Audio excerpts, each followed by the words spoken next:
Pemirsa, desa adat merupakan garda terdepan dalam menjaga keamanan wilayahnya. Desa adat wajib mendata keberadaan warga negara asing yang berkunjung atau bermukim di wilayah desanya. Demikian disampaikan praktisi hukum Chandra Katarina Notes di Denpasar.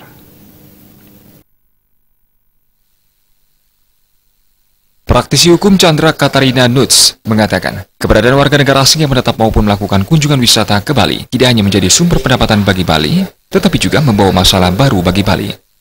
Tidak sedikit warga negara asing yang datang ke Bali terlibat tindak kriminal di Bali, seperti membawa dan mengedarkan narkoba, kekerasan, dan perampokan. Kasus terbesar yang terjadi beberapa waktu lalu adalah kejahatan dunia maya atau cybercrime yang dilakukan oleh sejumlah warga negara Tiongkok. Warga negara Tiongkok yang terlibat cybercrime ini bermodus menyewa rumah warga di kawasan Benoa. Aksi mereka berjalan mulus karena warga sekitar seakan tidak mengetahui kegiatan di dalam rumah. Rumah yang mereka sewa selalu berada dalam keadaan terkunci. Chandra Katarina Nuts menambahkan, menghindari kejadian serupa terulang lagi, ada baiknya dilakukan sinergi pengawasan mulai dari tingkat yang terbawah yaitu Banjar dan desa. Itu memang sebuah risiko, karena Bali adalah salah satu tempat favorit wisatawan, bukan cuma di Asia, bahkan di Eropa dan di Amerika juga ke Bali untuk berwisata. Jadi itu adalah sebuah fallback. Jadi kita mendapatkan positifnya, di mana banyak sekali ada yang datang ke Bali untuk membantu kita, bisnis kita jadi lebih lancar. Tapi memang pasti ada negatifnya juga, yaitu ada beberapa yang kesini ada yang tidak sesuai dengan keinginan kita, datangnya sebagai kriminal misalnya.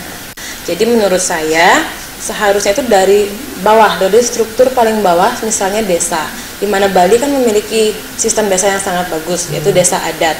Jadi di mana desa adat ini bisa melakukan pengawasan dengan verifikasi data, mencari tahu latar belakang mereka, pendidikan mereka, pekerjaan mereka, dan bahkan dengan lebih ekstrim lagi, mungkin mereka juga bisa membantu imigrasi untuk melakukan pengawasan berapa lama orang ini sudah tinggal di desa tersebut, karena mereka biasanya ada buku tamu di masing-masing desa adat tersebut, dapat kapan masuknya ke homestay atau kos-kosan misalnya, kapan masuknya dan kapan harusnya mereka keluar, karena visa tersebut kan tidak untuk selamanya.